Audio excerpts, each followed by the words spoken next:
अस्सलाम वालेकुम। Asia 41 news के साथ मैं हूं आपकी मेज़बान ज़ैनब सज्जाद। खबर शामिल करते हैं जंग से। हमारे ब्यूरो चीफ राना मोहम्मद शाहिद के मुताबिक योम यकजहती कश्मीर के मौका पर रेस्क्यू 1122 सेंट्रल स्टेशन पर पूर्वकार तकरीब का इनेकाद।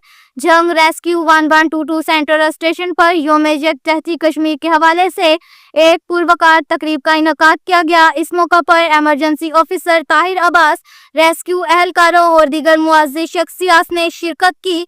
तकरीब के दौरान एमरजेंसी ऑफिसर ताहिर अब्बास ने खिताब करते हुए योम यकजहती कश्मीर की अहमियत को उजागर किया और कश्मीरी अवाम के हक़ खुद अरादियत के लिए पाकिस्तानी कौम के अज़म का अदा किया। उन्होंने कहा कि कश्मीरी अवाम की कुर्बानियाँ रायगा नहीं जाने देंगे और पाकिस्तानी कौम पर हर सतह पर इनके साथ खड़ी है। इस मौका पर तकरीब के शुरा ने कश्मीरी भाइयों से इजहार यकजहती के लिए एक वाक में भी शिरकत की। वाक के दौरान शुरा ने बैनर्स और प्ले कार्ड्स उठा रखे थे जिन पर कश्मीरी अवाम की हमायत और भारतीय जुल्म सितम के खिलाफ नारे जंग से रेस्क्यू 1122 जंग के अमले ने इस अज़म का इजहार किया कि वो न सिर्फ एमरजेंसी हालात में अवाम की खिदमत के लिए हमेशा तैयार रहेंगे बल्कि कौमी और मिली जज्बे के हर मौका पर भी अपना किरदार अदा करते रहेंगे। ये तकरीब इस अज़म के साथ इख्तिताम पजीर हुई कि कश्मीर की आज़ादी तक पाकिस्तानी कौम कश्मीरी अवाम के साथ खड़ी रहेगी और हर सतह पर इनकी हमायत जारी रखी जाएगी।